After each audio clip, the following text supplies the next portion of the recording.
Welcome to Termite, Missouri, where the town motto ain't as good as the neighbors. You're listening to episode 13 of Pulp, Surreal Stories from a Nearby Skull. An audio zine broadcasting stories that'll leave ink in your ears. The following tale is intended for mature audiences only.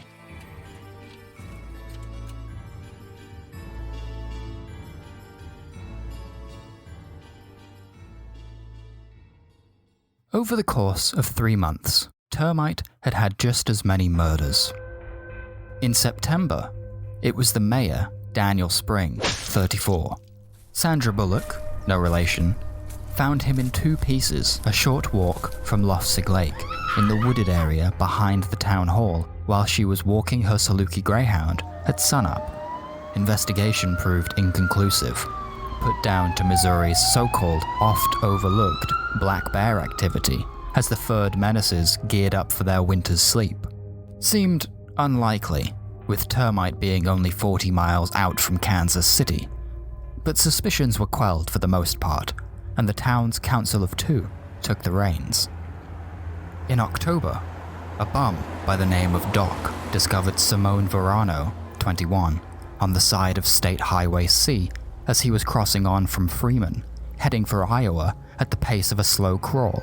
Simone, and the remnants of her internal viscera, had been separated by about 2,000 paces, with streaks of her red stretching all the way to the edge of town Excelsior gas station on East 227th Street. Verano was the heiress of a succession of 7 shopping malls across the states, an 8th of which intended to call Termite home by next January. Doc, after he was cleared of any and all suspicion, provided a testimony describing her pallid, lifeless corpse as having been ravaged by some kind of wild animal, only serving to corroborate September's ursine assumption. Didn't seem right for some. Wasn't likely Verano was heading anywhere by foot at the crack of dawn, giving all that lay ahead of her hollow gaze was a 12-mile stretch of dead road to the defunct Dolan Township. It was now November, and following suit was the death of Patricia Aki, 26, co-owner of the Termite lumber mill who, but 2 days ago, had announced an expansion on operations into 2 further Sylvan zones, a 300-acre patch across Interstate 49, as well as confirmation that the Lofsig logging work required for the Verano Mall would be completed by Termite's homegrown sawmill. Yesterday, they found her head clean sheared off her torso amongst the timber on her land. As of this evening, they were dredging the pond on her land for the rest of her. Suffice to say, it was a shocking turn of events for the quaint residents of this 9-square-mile patch of turf and trees, given that the only prior case of first-degree murder in Termite had come on the eve of the 20th century, and, since then, they'd mostly stuck to petty larceny or drunk driving. Hell, the town of Termite didn't even have a real police department, just a marshal, old Lee Dawson, who'd had to call in reinforcements from the next town over, Assend, Missouri, where the town motto is, "Come for the sign, but don't take it." Termite's town council had finally laid down a curfew of 11 for residents, and 8 for those under the age of 18. But that wasn't going to do any good, was it? 3 people had already died, and not only had they definitely been murdered, but they'd been well and truly slaughtered under the cover of nightfall. Specifically, and this had only been noticed by a few keen eyes, these attacks had happened only beneath a full moon. September 10th, October 9th, and November 8th. One owner of such attentive peepers, 16-year-old Daisy Nielson, even had a prime suspect in mind, but she couldn't exactly say for fear of, well, being laughed out of the room, mostly. She'd been watching, noticing, and, without any sort of evidence, had come to a conclusion all of her own. It just didn't make sense. Not really. What she really needed was a sounding board. Thankfully, just the kind of service she needed was right around the corner in Assend. It, like all conveniences in life, came without her looking for it. Daisy was mid-taking her mind off the whole situation, switching off the local news, tuning out the worries, for otherwise she could not sleep. She was scrolling her way through a slew of 30-second nothings on TipTop, seeking something funny. Not a content creator herself, Daisy preferred to lurk and soak in the memes and the not-so-handy life hacks, remaining camera-shy until the day came that the sun enveloped the earth. It was an hour from midnight on Wednesday, a school night for which she would be rising and shining in only 8 hours. Nevertheless, she was still scrolling as both the clock and calendar ticked over to tomorrow. It was exactly 3 minutes past the stroke of 0 when she came across the account in question, a troupe named Crocs, C-R-O-C-S, a team of 2 travelers traipsing up and down the 50 states out of order, seeking the Bigfoot and the Mothman and the Jersey Devil for their 13.4 million fans. And when they weren't unsuccessfully seeking myths, the Cryptid Recovery or Capture Squad was spreading their influence by doing silly, looped dances at traditional tourist traps. They'd done them all. The Birdman, outside of America's very last Flockbuster fried chicken shop in Idaho, Nebraska. The Ding Dong at the world's second largest non-functional pistachio nutcracker in Glenpool, Oklahoma. And now they were cutting the swimmer, not 5 miles from her own home, right beside the famous Ass End road sign. Over the course of an hour, Daisy tipped and tapped out a message for the Monster Squad. After agonizing over each and every word, Googling synonyms, and ending up drenched in anxious sweat, the message read as follows. Dear Crocs, I am sorry to bother you so late at night, but I couldn't help but notice your proximity to my hometown of Termite, Missouri. Our small community has been plagued by a series of killings which defy all logic. It is therefore, I believe, in your best interest to investigate what I believe, wholeheartedly, to be the work of a werewolf. Please let me know if you are able to fit my case into your busy schedule as soon as possible. If not, no worries. Thank you very much for your time, Daisy Nielson, 1941, Sunnyside, Termite, Missouri. And, upon sending this ridiculously formal letter to their DMs, Daisy closed the app, locked her phone, and tossed it away before falling into a shallow, elusive sleep.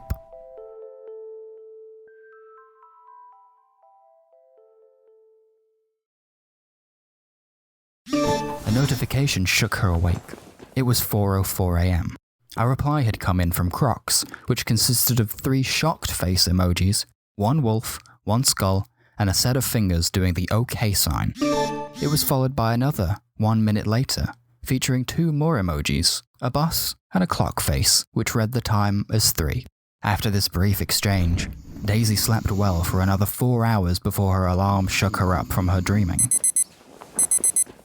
Her day at Winchester High began at 9 and finished at 4, so to avoid missing her predetermined meeting time, Daisy fled the scene at 2 right before phys ed, feigning a stomachache, and returned home to prepare to save her town from the howling midnight menace.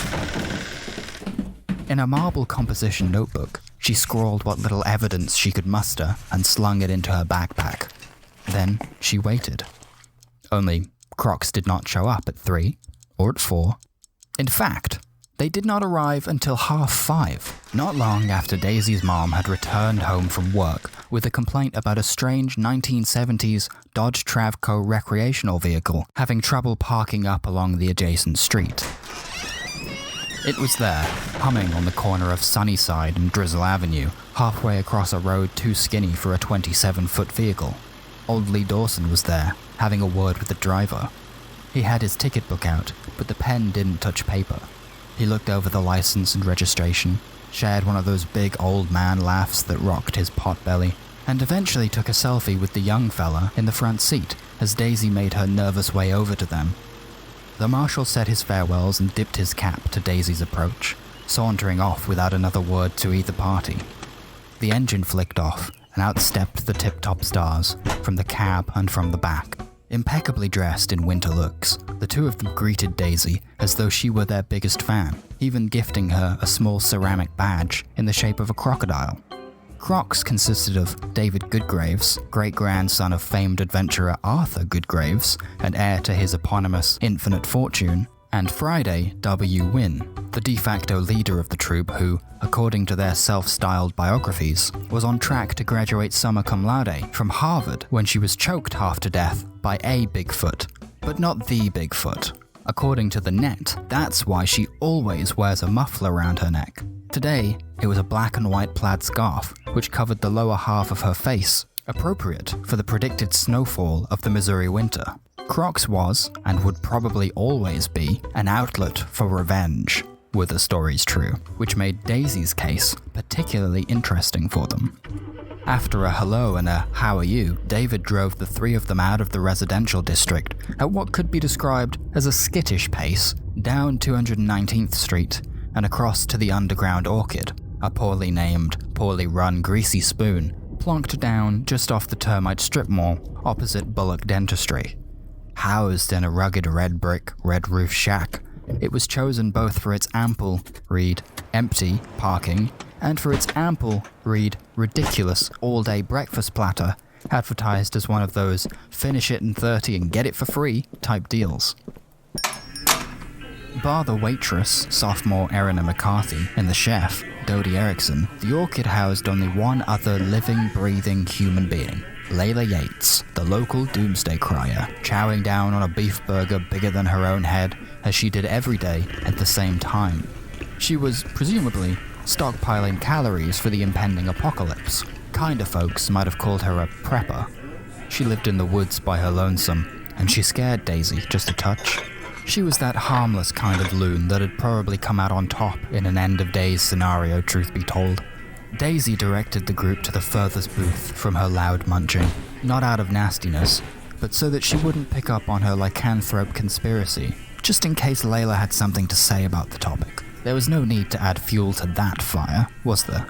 Over 4 eggs, 8 slices of fried bacon, 8 hash browns, 6 slices of toast, 3 cuts of blood pudding, 5 sausages, and a waffle the size of a dinner tray with which to eat it off. Friday had the newcomer go over her scribbled timeline and explain exactly what the last few months had entailed. In her otherwise empty composition notebook, Daisy had laid out the 3 deaths and their corresponding dates, as well as any of the grislier details that had been released by the local paper. It only took a quick search online to confirm that each murder did, in fact, take place under a full moon. According to David, however, the injuries did not seem consistent with what could be assumed to be a sentient wilder. I mean, you've got something there, agreed Friday, through a mouthful of meat and dough. A werewolf's a clever thing. Not that we've met one before, but you'd assume so, right? I wouldn't know, said Daisy, thinking for a moment. She looked around her for prying eyes and open ears. Layla was on her way out, and Erina was on the phone, so she gave herself the all clear and leaned across the table to them. I think it's my friend. As in, the werewolf? Asked David. And you've seen her, said Friday through a swallow. Turn into one, I mean, not just, she stopped shaving. No, she said. Not exactly. At a volume hardly above that of a whisper, she explained that it was nothing more than a wee suspicion, but with all the evidence around her, it seemed to add up to something, in her opinion. Well, she didn't want to call it a hunch.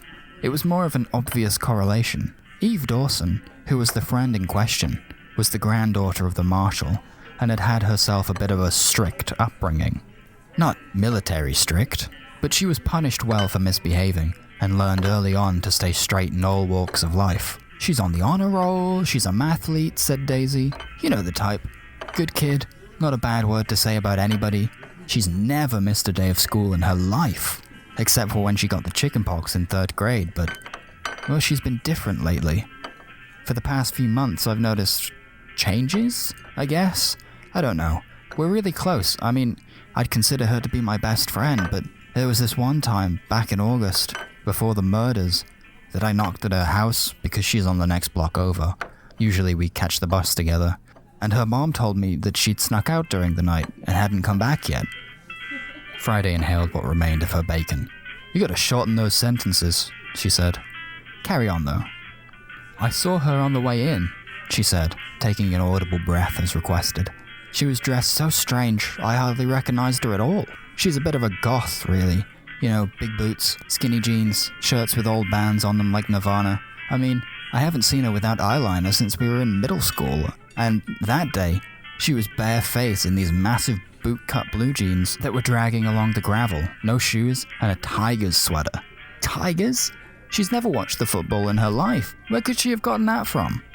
Boyfriend? Asked David, who'd stopped eating after imbibing one of each breakfast element. Yeah, right. Only if he was a beer-bellied trucker, it was huge on her. It was odd, yeah. But I didn't think much of it after she brushed off my questions the day after, right?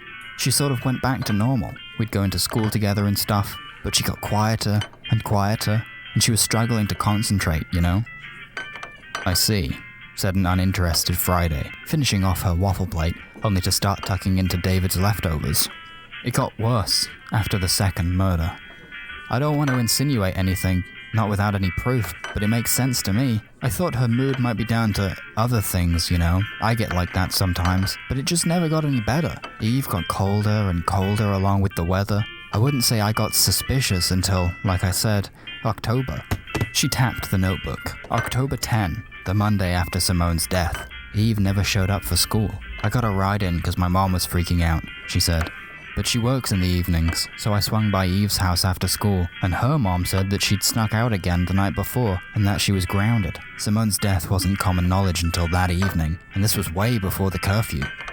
Fascinating stuff, said Friday, completing a second helping of what honestly could have satiated Saturn himself. When do we get to the werewolf? All you've done so far is implicate your goth buddy in a particularly gruesome murder.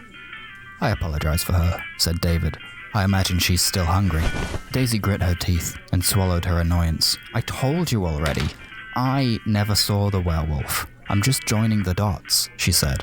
But I know for a fact there's one dude that's sure he saw something. He drew a picture and everything. Now this I want to see, said Friday. A dude, huh? Yes, a trucker, added David, reaching for his cell phone. He tapped a few times and placed it in the middle of the table, next to the condiments. On the screen was the image in question. It was printed in Wednesday's paper, following the discovery of Mizaki. It was a crude drawing. Stick legs, each with one joint too many, oval chest, muscular arms bigger than Schwarzenegger, and then, of course, the head of a wolf. It may as well have been signed John Doe, age 4. The Winchester Tatler didn't print his name. He was one of Patricia Aki's log truckers. Once a week, they shipped timber to Jefferson or Kansas City. After they found her, they held a town meeting to announce the curfew. I didn't hear him say it, but my mom did. You'll need to talk to him if you can find him, said Daisy. Apparently his sighting took place on the night of Simone's death, not Patricia's. But he was coming back from Jefferson and put it down to tiredness, until it struck again. Well, you haven't given us that much, have you? Said Friday in a bit of a huff. I guess we could question your friend, if her mom will let us, but I don't know. She let out a big sigh, undid her scarf just a little bit, as if to help the enormous shoveling of food go down easier, and shuffled back in the bench until she was half reclined. Eventually, she spoke again. If you really want to know what I think kids are going to be moody little kids. Nothing new there. I don't think there's any cause for cryptid concern here. I mean, there's probably a killer on the loose, sure, but it's no goddamn Rambo beefcake werewolf. We ought to take a look at the bodies, Fry, said David, just to double-check my wound theory. Oh yeah, like that's gonna happen, she snarked back at him. Oh hey, Mr. Dawson, jeepers, we sure would like to take a peek at those corpses if you don't rightly mind. I promise I won't take a selfie with their head. Friday, please. Daisy, thank you for coming today, but I don't think we're gonna take this any further with you. We might hang around for a bit, if Davey really wants to, but I'm not interested in people cases. You'll just have to wait for the, she paused to stifle some kind of laughter. Cops to deal with it. Just to be clear, said David, digging an elbow into her ribs. She's not laughing at the situation, she's dunking on the police industrial complex and the general concept of cops. Please, stick to the curfew and avoid the moonlight until further notice. Is that it then? Just oh, sorry for your losses, hope it doesn't happen again, snapped Daisy, standing up straight and causing both pairs of excess eyes to land right on them. Well, I didn't say any of those things, but sure, yeah, I guess so. What do you expect us to do? We're the cryptid capture or recovery squad, not the goddamn getters and takers of real scumbags. You had that locked and loaded? Be quiet, David. It took me so long to come up with Crocs. You guys suck. cried Daisy, tugging herself out of the booth, with only her bombshell breakfast unfinished. Hey, you want a proper crime solved? Call Ringo Malone, shouted Friday. You see a goddamn Bigfoot around here, get back to us. Otherwise, have a nice day. I bet you've never even seen a Bigfoot, Daisy yelled back, though she instantly regretted how ridiculous she sounded. I should never have gotten you amateurs involved. I'll figure this out myself, if that's what this is gonna take. And with that, she stormed out of the diner on foot. Returning immediately, of course, to thank them both for covering the food, and then leaving again with her middle finger raised as a bookend.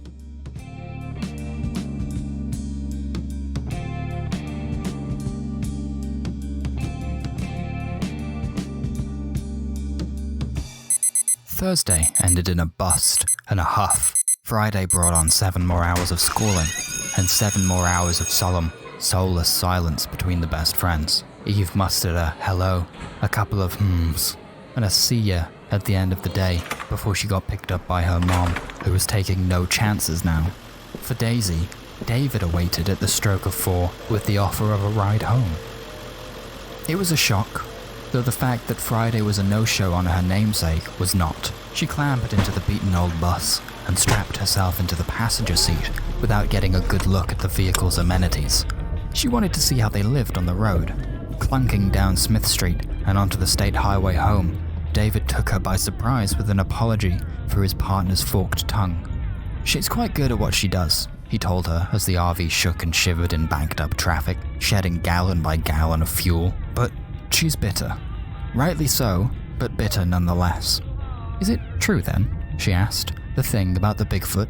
David looked as though he was deliberating in his own head, then shook it, his stretched ears wagging like a dog's tail. No, but it's less odd than the truth. That's how it is here. What we do, surprise, surprise, is real. It's all real, as our benefactor likes to say. I won't go much further out of respect for her privacy, if you don't mind. I'm sure you'll see what I mean when the time comes. If the time comes, he said.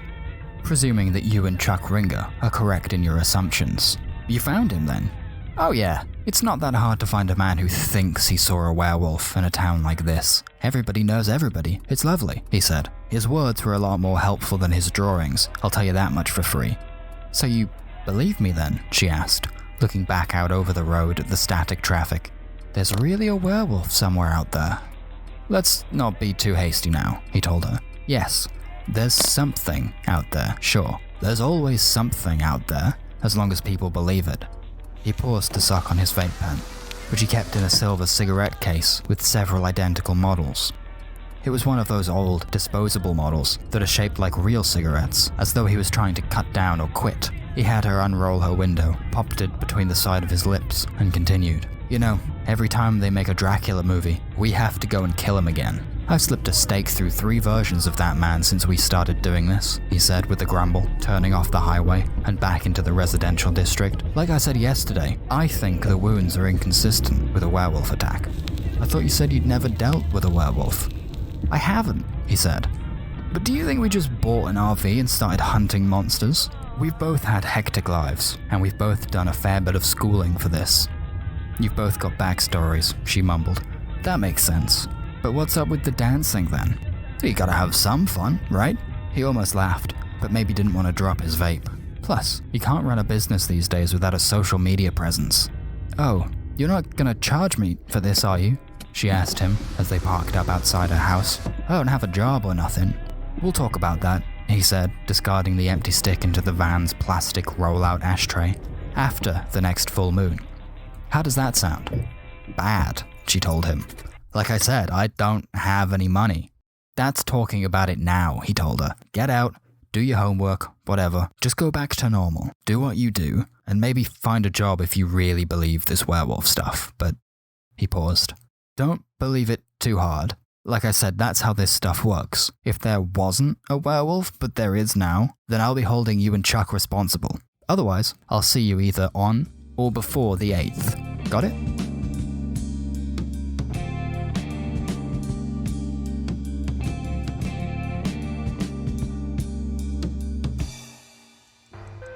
And so, the days passed as they would have otherwise, with only the looming shadow of a shapeshifter over the town of Termite. Daisy slept, She went to school, she did her studying, and she went back to sleep. Part of her wanted to keep going at it, looking for the culprit, but she had very much come to an impasse, given that werewolves didn't exactly telegraph their existence outside of a full moon, as well as the fact that her mom didn't really want her outside of the house, as the November dusk fell earlier and earlier with each passing day. An understandable statement, of course, but also as pointless as it could be. There was very little that could convince Daisy now that a werewolf wasn't to blame. They were real, whether the culprit was one or not.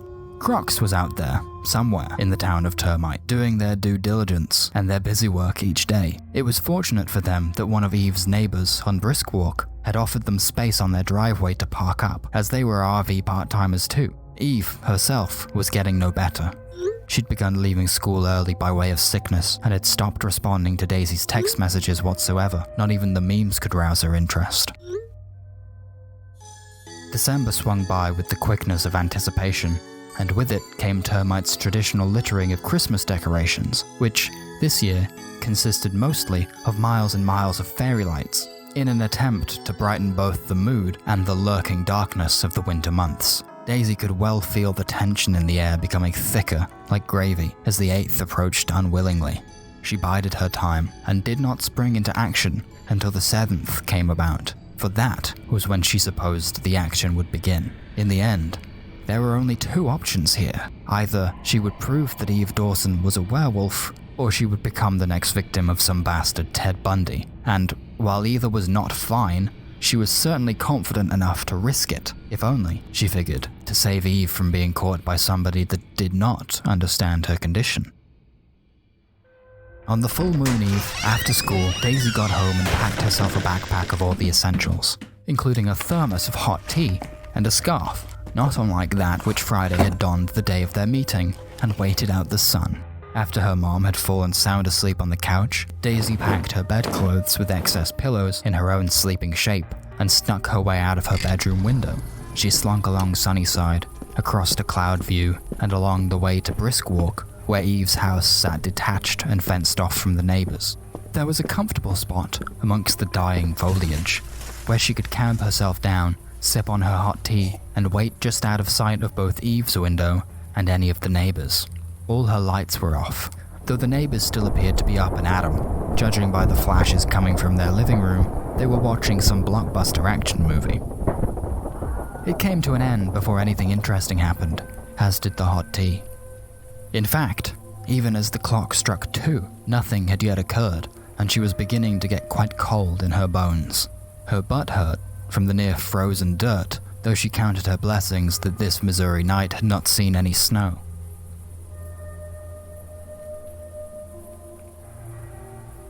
At 2:30, she heard a rumbling and a spluttering, which trumpeted the arrival of the Crocs bus, parking up in their predetermined rent-free spot. Daisy snuck up to them as the engine cut off, nice and slow, and then rapped upon one of the plastic windows. A curious noise preempted the door's opening, like the stretching and tearing of duct tape, as though a pipe had burst somewhere inside. It was David who opened it, sucking on his vape stick. "Oh, what a surprise," he said. "Well, come aboard." Daisy went to explain herself, but there was no need. Crocs had come to the same conclusion, though it was made quite clear that they did not believe that Eve would turn out to be the culprit. It was simply that they had very few avenues to investigate, like Daisy herself. "Correlation, as you said. We don't expect very much, but we're gonna keep watch. If she does leave, that's something to look into," he told her. "We're taking shifts." "Well, we were gonna take shifts," added Friday, flicking the cab light off. "Time to start expecting something, Davy. She's on her way out right now." In the darkness, they each picked a window to peer out of, as Eve snuck out of her own, down the wooden lattice, onto the hard ground, and right past the RV, across the road, with uneasy but rapid footsteps, her eyes wide as anything, on the lookout for borrowed ass-end officers on the prowl to preempt tomorrow's murder. Friday and Daisy pursued on foot, leaving David behind on call. Keeping a reasonable distance between them, they followed her path exactly, crossing the very same spot where Chuck clocked what he believed to be a beast in a man's silhouette, and only a short stretch of timber away from where the first corpse was discovered on that September morning. It was all too perfect. couldn't possibly be coincidence sending these shivers down her spine as they hopped the river leading to Loftsig Lake. She could hardly keep up with Friday as she choked back the anxious breathing, which was doing more harm than good. Eve kept slowing down, but never stopping. Daisy could almost see her ears pricking up in the distance. She wasn't sneaking anymore, as though she knew she was being watched, but didn't want to turn around, looking left to right to left, but never behind her, where she certainly would have seen their figures in the distance with all these twinkling lights above them. It was as if she wanted to be caught, but what was she doing?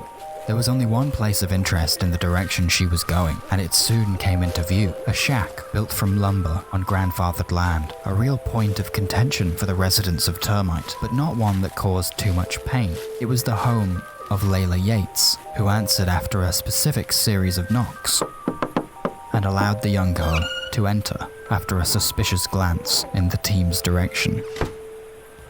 That was it. The conclusion to tonight's adventure. All they could do now was await tomorrow's full moon.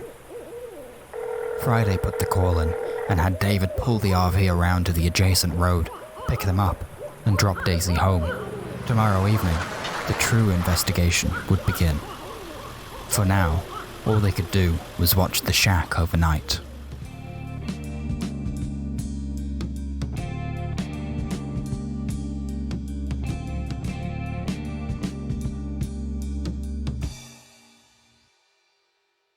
To nobody's surprise, there was little to no activity from 3 to 8 beyond Layla's odd cigarette break here and there, at which point David's shift ended and Friday's began. The owner of the shack left alone, rucksack on back, at around 4 p.m, likely for her daily dose at the Underground Orchid. Regardless, David opted to shadow her on foot just in case. Daisy arrived shortly thereafter under the guise of after-school club activities to quell her mom's suspicion. Together, they waited and watched and passed the time with idle conversation and even more idle scrolling. David did not return for the full moon as expected, but the remaining 2 sleuths watched and waited until the sky was darker than an iris and the Earth's satellite appeared from beneath a thin sheet of cloud. As if on cue, they heard it. That bellowing, an immense howl erupted from within the confines of Layla Yates's humble home. There was no way that only they heard that. It almost shook the trees themselves. Retribution. Had she not been immediately overwhelmed by a feeling of pure, unadulterated depression, she might have rubbed it in Friday's face a little. Daisy was correct, after all that waiting, and yet she felt truly awful in the core of her being. She could not stop herself from tearing up, not even in front of company. She had been obsessing over this for so long now, knowing that in her heart, her best friend of forever would never shut herself away from her without reason. Knowing now, however, that this friend was, perhaps unwillingly, guilty of 3 heinous crimes. It was enough to make her sick to her stomach. Daniel Spring, Simone Verano, and Patricia Aki could not be brought back from the grave by the truth. All 3 of them were dead and gone, and it was the fault of something that could not truly be proven to the mortal population of Termite, Missouri. A sympathetic hand landed on her shoulder, in a motion not unlike a slap, as if reassuring an animal after stepping on its toes. "It's not over just yet," said Friday. "If I've learned anything on this job, it's that we've got to go have a look first. I didn't think it would come to this. I really didn't, but hey, what are you gonna do? You gonna be okay with this?" Daisy sniffled, wiped the snot from her nose onto her sleeve, and nodded. With Friday at the helm of the operation, they disembarked the bus and crossed over to the woodland, pulling themselves over the fence and into the brush. Approaching the shack with absolute care, Friday instructed for her to level out her breathing and to step forwards with the utmost confidence, for they would not die on this day. She didn't know that for sure, obviously. She was just feigning the same confidence she expected in return, but it seemed to be enough to keep them both going for the time being. Neither one of them had the physical strength to take down something as powerful as a fully grown werewolf, and Friday did not have any kind of secret weapon.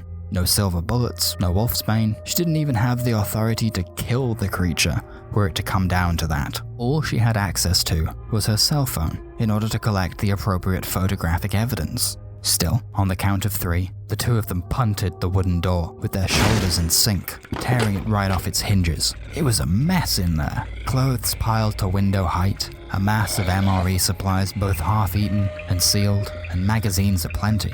In the corner of the room, amongst broken iron shackles, was a creature of about 6 feet in height, an army of sharp teeth in its maw, almost the exact same muscle definition as in Chuck's drawing, with skinny legs and razor claws. On its chest, it wore an old yellow cable-knit sweater, and in its hands was a picture book.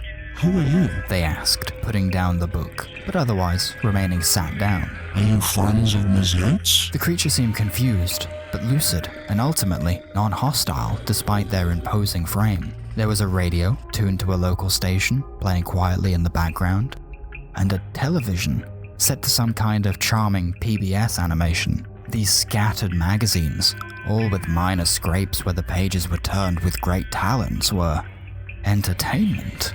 The wolf did not recognize Daisy, but they did not want her dead either. There was no way that this was the culprit. "We're here to help," Friday said. "I'm being helped." They stressed like a child, unsure of anything but convinced nonetheless. "Ms. Yates is helping me. I can't hurt anyone here, and I want to keep it that way." And then, at least for Daisy, it all seemed to click into place. Was Layla the culprit? So went the coolness that Friday had attempted to instill. She went to shout, "That's not true," but her partner stopped her in her tracks with a slap on the back of the head, which said, "Don't say anything," and "I'll handle this," in one fluid motion. Friday approached the wolf, digging through the pockets of her jacket. "Do you have a name?" she asked first, to which the wolf thought for a moment, but could not supply an answer. "Thought not," she said. "Don't know who you are, then." They held out their hands, palms towards Friday as if pushing something away. "I am this, and I know this isn't normal, but that's okay. That's what Ms. Yates said. She's helping me." "That's true," said Friday, with kindness so far unseen by Daisy. "You know that you're not always you, though, right?" The wolf seemed confused at first, but nodded, understanding what was being said. Friday turned to her cohort. "Meet Mr. Hyde," she said. "Split personality. You're new, aren't you? You're like a baby. Though you've learned to read pretty quickly, huh? You don't remember your other life at all? Here, open up your hands." They did as she asked, and Friday dropped one of the Crocs badges into their enormous palms. Daisy swore that she could see a quick smile forming in the corners of their mouth, though her eyes might have been playing tricks on her. "I'm with the Cryptid Recovery or Capture Squad, though I prefer R rather than C. I'm here to help you, but I can understand why you don't want to believe me. Ms. Yates helped you so far, and boy, she's done a real good job," she said. "But you can't stay here, I mean it. You're gonna get hurt eventually. And, well, your other half is hurting too." The wolf backed up and narrowed their eyes. They did not like the sound of that. They had no care for their other half. "I don't want to be cured. Ms. Yates said that's what they'd do if they found me. That's why I'm here, They said. I don't know my other half, but I don't want to go away just for her sake. We're different," they continued. "and I deserve to be here just as much as she does." Friday cocked her head to the side. "Cured? I didn't say nothing about curing you. I don't want that. Neither does she. That's not the point." "Ugh, fine. Here, I'll prove it," she said, unwrapping the scarf from around her neck.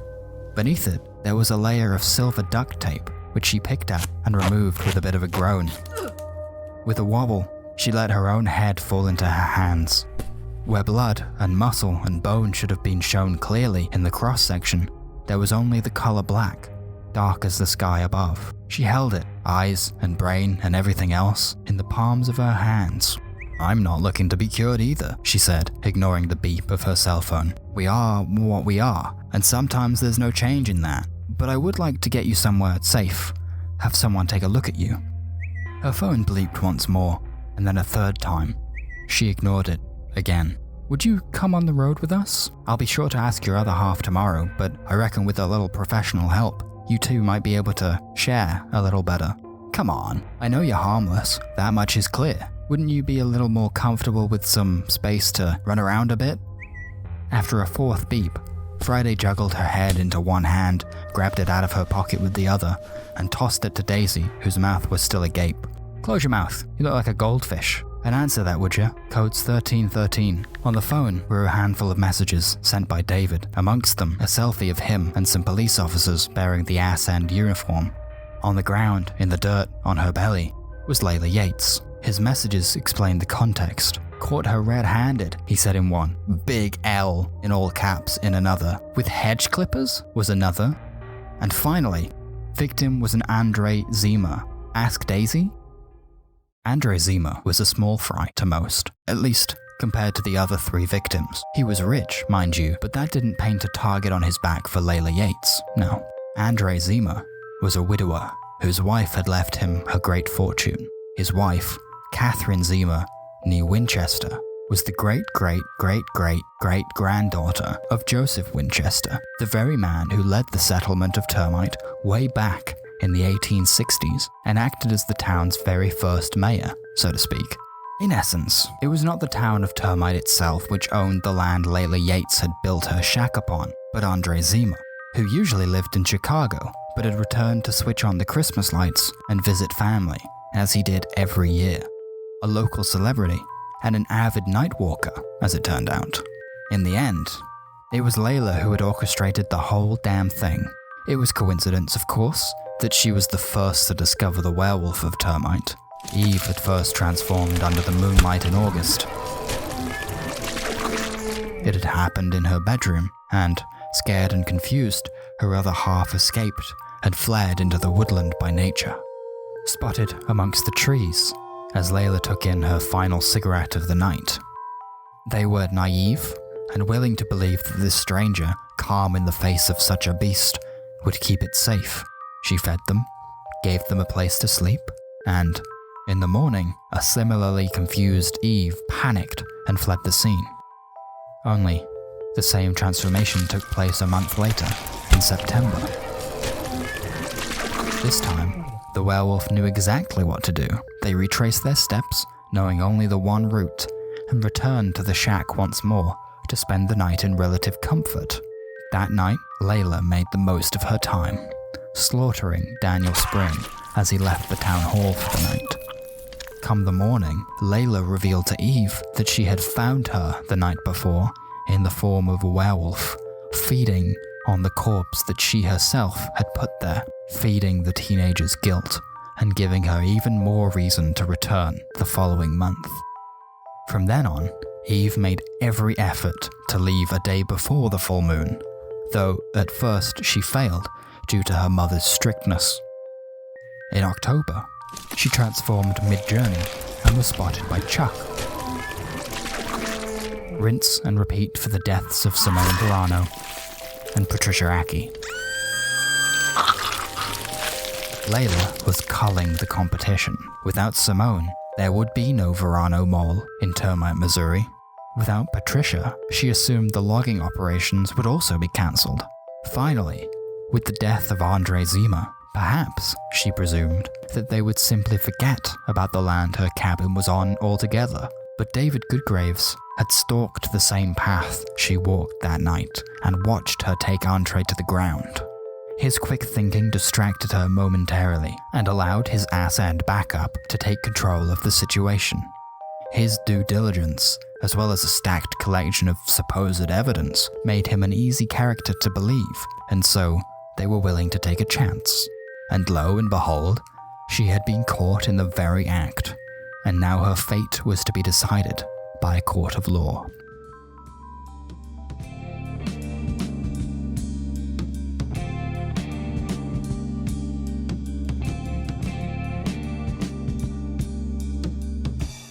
In the days that followed the arrest, Crocs were able to convince Eve that she would be better off on the road with them, at least for the time being. She was unable to explain how she contracted her affliction, but she was certainly interested in finding out more about it, and about the other half, which resided within her. Unaware of her true fate, the story concocted for her mom was that she had been led astray by the killer, Layla Yates, and was lucky to be alive. At least, that's what Crocs said, corroborated by the fact that their names and faces were all over town in association with the capture of the town's local sociopath. Following Christmas break with her family, Eve would be departing Termite in order to undergo a kind of victims therapy at a specially designed school for which she received a signed permission slip. Daisy would go along with them in order to keep Eve company, as well as the fact that her intuition had earned her a tentative intern role on the Crocs roster. Of course, reality was only so far removed from the truth. It was a kind of therapy that might help solve the clash between the two sides of Eve Dawson, perhaps even allowing them to communicate. It was tough to say, for this was not a science. It was a loose understanding of something that should not be. It was not a simple task, but it was one that Crocs was up to. At least, they liked to think it. They didn't know where they were going to go, Dad said, and there was bound to be something that would delay their journey, but that was kept quiet for the most part. Plus, it's not like they could just leave a bloody great werewolf in a town like Termite. You have been listening to Lycan'T Believe It, an episode of Pulp, Surreal Stories from a Nearby Skull, written and directed by Jay Clusie. This production is copyright 2021 by the Sleepybones Detective Agency and is intended for enjoyment purposes only. Any resemblance to actual persons, living or dead, is purely coincidental. If you like this show, you might like chucking me a buck on patreon.com/sbda. Please visit us online at sleepybones.agency. That's sleepybones.agency for more surreal stories.